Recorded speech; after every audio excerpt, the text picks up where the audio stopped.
BSP के नतीजे इसलिए आए हैं कि भारतीय जनता पार्टी के विधायकों को जिस जनता ने अपने गांव में घुसने से रोक दिया था, लाठियां बजा दी थी, उनको वोट मांगने नहीं दी, उसको उन्हीं विधायकों को ईवीएम ने वोट दे दी। ठीक, ईवीएम ने वोट दे दी, जनता ने वोट नहीं दी। ये जो चुनाव हुआ है बिहार की तर्ज पर हुआ है। जैसे बिहार में बेईमानी से, चोरी से सरकार बनी थी, ऐसे ही उत्तर प्रदेश में ईवीएम की सरकार बनी है। लोकतंत्र की हार हुई है और ईवीएम की जीत हुई है। 142 सीटों पे पीठासीन अधिकारियों ने एक्सेप्ट किया है कि हमको डबल मशीनें दी गई। वोटिंग किसी दूसरी मशीन में हुई और पेटी में कोई दूसरी मशीन पैक हुई। आंदोलन करा पार्टी ने, विपक्ष ने। विपक्ष अगर आंदोलन करता विपक्ष ईवीएम को लेके, तो आज ये परिणाम देखने को नहीं मिलते। तो बहन जी की दूरदर्शी सोच को मैं सलाम करता हूँ, जिन्होंने सबसे पहले ईवीएम पर सवाल उठाया था। यही दूसरे राष्ट्रीय पार्टियों के राष्ट्रीय अध्यक्ष बहन जी की इस बात पर हंसते थे और इस बात को हवा में उड़ा देते थे। आज सब लोग कोने में बैठ कर रो रहे हैं और बहन जी की उस बात को याद कर रहे हैं। तो जो जनादेश बीजेपी को मिला है, आप कह रहे हैं वो ईवीएम का? बिल्कुल 100% ईवीएम का है। पंजाब में क्यों नहीं ले लिया इन्होंने जनादेश? बंगाल में क्यों नहीं ले लिया इन्होंने जनादेश? चली क्या वहाँ पे ईवीएम इसलिए नहीं चली कि जैसे कलम और कैमरे के ऊपर बंदूक का पहरा है, जहाँ जहाँ भारतीय जनता पार्टी की सरकारें हैं वहाँ प्रशासन भी दबाव में है और प्रशासन ने ही ये गड़बड़ की है। निष्पक्ष चुनाव नहीं हुए। आपके 10 सांसद बने 2019 में, ईवीएम से हैं वो? उस टाइम लोकतंत्र से हैं। ईवीएम का घपला आज शुरू हुआ है, पहले नहीं हुआ। पहले नहीं हुआ, आज शुरू। पहले भी लगाए थे? नहीं, बहन जी ने आरोप भी कहा अपनी नहीं, बहन जी पहले से बोल रही है। बहन जी ने इस चुनाव से पहले बोला है, इससे पहले कभी नहीं बोला। जब बंगाल के चुनाव हो गए हैं, तारीख को काला दिवस मनाते हैं जब इस बात का पता जब मुझे अच्छी तरह पता है, जब बंगाल में क्यों नहीं इन्होंने सरकार बना ली, तो वही तो कह रहे हैं बीजेपी। पंजाब में क्यों नहीं बना ली? आप जीत जाते हैं, ईवीएम में क्यों नहीं, बिहार में जग जाहिर है, इन्होंने बुक काउंटिंग क्यों बंद कराई? बिहार में काउंटिंग क्यों बंद कराई इन्होंने? रात को 3 बजे तक काउंटिंग क्यों कराई? क्यों जिन विधायकों को दिन के 3 बजे प्रमाण पत्र दे दिया था? हो सकता है। नहीं, सवाल नहीं है, सच्चाई है। काउंटिंग स्लो होना जो बिहार में हुआ है वही यूपी में हुआ है। ये ईवीएम की जीत हुई है, लोकतंत्र की हार हुई है। कितने % शर्मा जी ब्राह्मणों ने बीएसपी को वोट दिया इस चुनाव में? 70% ब्राह्मणों ने बसपा को चुनाव वोट दिया है, 70% ब्राह्मणों ने। और आज भी 70% आप निकल जाइए, हर ब्राह्मण के घर में बहन जी की फोटो लगी हुई मिलेगी। हर ब्राह्मण माननीय सतीश चंद्र मिश्रा जी को अपना नेता मान रहा है। 7% मिला 100 में से। जो वोट पोलिंग बूथ का, जितनी पोलिंग बूथ हुई है उसका 70% मिला। लोग कह रहे हैं कि मिश्रा जी को ब्राह्मण समाज ने अपना नेता स्वीकार नहीं किया। लोग गलत कह रहे हैं। ईवीएम ने लोगों को स्वीकार नहीं किया, लोगों को ईवीएम ने स्वीकार नहीं किया। तो आपके हारने की बौखलाहट है। नहीं पे ठीक रहा पॉइंट सर। आपसे मैंने पूछा, आपके 10 सांसद चुने गए, वो भी तो ईवीएम से चुने गए। नहीं, वो ईवीएम से चुने गए। इनको शंकर जो चुने गए वो भी ईवीएम से। वहाँ पर नहीं हुई गड़बड़। 142 सीटों पर गड़बड़ हुई है।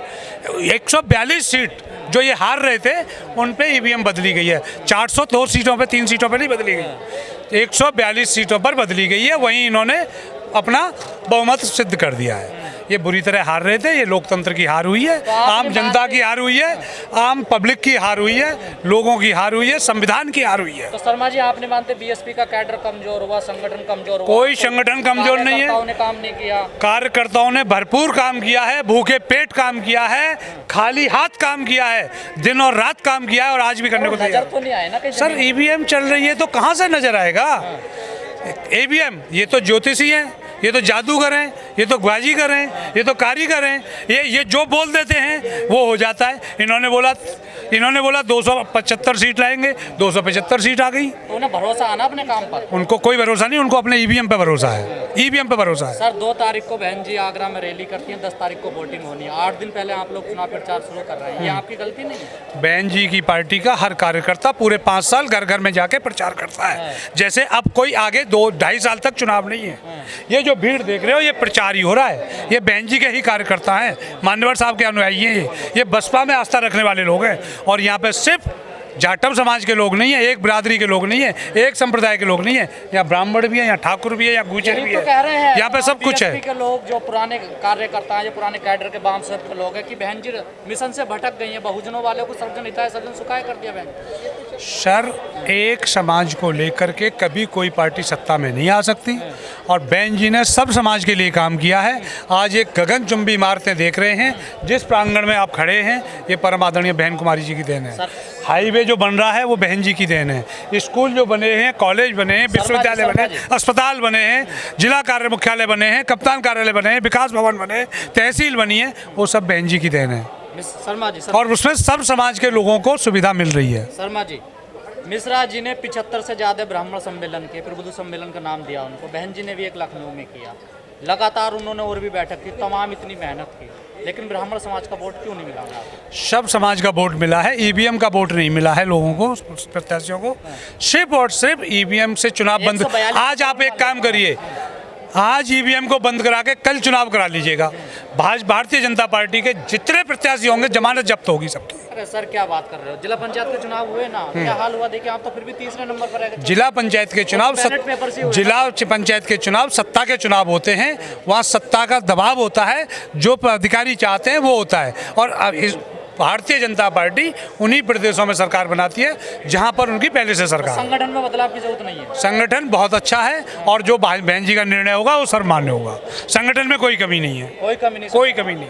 संगठन पूरी ताकत से अपने यहाँ लगा हुआ है, अपनी पूरी ताकत झोंके हुए, पूरी ताकत झोंके। और जो संगठन पे आरोप लगा रहे हैं वो विरोधियों की चाल है। कौन आरोप लगा रहा है? वही बीएसपी वाले लगा रहे हैं सब। वो विरोधियों की चाल है। वो जो बीएसपी वाले का नाम बदल के आते हैं कि मैं बीएसपी से हूं, और वो बीएसपी वाले बन के आरोप लगा के और दूसरे रास्ते से निकल जाते हैं। बहुजन समाज पार्टी का कार्यकर्ता आज भी बहन जी के साथ और बहुजन समाज पार्टी के बैनर के नीचे खड़ा है। वोट नहीं रहा, बार-बार कह रहे हैं सर। सर, वोट ईवीएम में नहीं रहा, वोट मशीन में नहीं रहा। विधायक जिस गांव में घुस नहीं सकते थे, वहाँ ईवीएम ने पूरी वोट भारतीय जनता पार्टी को दिया है। जमीन पे गए लोग कह रहे हैं हमसे बहन जी मिलने नहीं आती, बहन जी करता कोई मिलता नहीं। बहन जी के यहाँ दरबार लगता है, मैं 4 बार मिल के आया हूँ पिछले 3 महीने में। चलो, और आपको जब मिलना हो मुझे बताना, यहाँ से और लखनऊ तक जाने का टाइम देना, आपको मैं मिलवा दूंगा। मैं रात सतीश चंद्र मिश्रा जी से मिल के आया हूँ दिल्ली में, और आपको मिलना हो तो अभी बैठो मेरी गाड़ी में, शाम को 6 बजे मिलवा दूंगा। सभी बहुजन समाज पार्टी के नेता सभी खुले दिल से, खुले मन से सबसे मिलते हैं। जी, आपको नहीं लगता गलतियों पे पर्दा डालने से पार्टी का और ही नुकसान होगा? नहीं, गलती की नहीं है। गलती है तो ईवीएम की है, संगठन में, पार्टी में कोई गलती है ही नहीं। ये तो छोटी सोच के लोग होते हैं जो गलतियां निकालते हैं, और हमारा कार्यकर्ता फिर भी हर पॉइंट पे अपनी गलती को स्वीकार करते हुए अपने आप में बदलाव करने को तैयार है, सुधार करने को तैयार है। बहन जी का जो निर्णय होगा उसे मानने को तैयार है। चलिए ठीक है, आप ईवीएम में गलती मानते हैं और कुछ नहीं? 100% ईवीएम गलत है। विनोद भारद्वाज।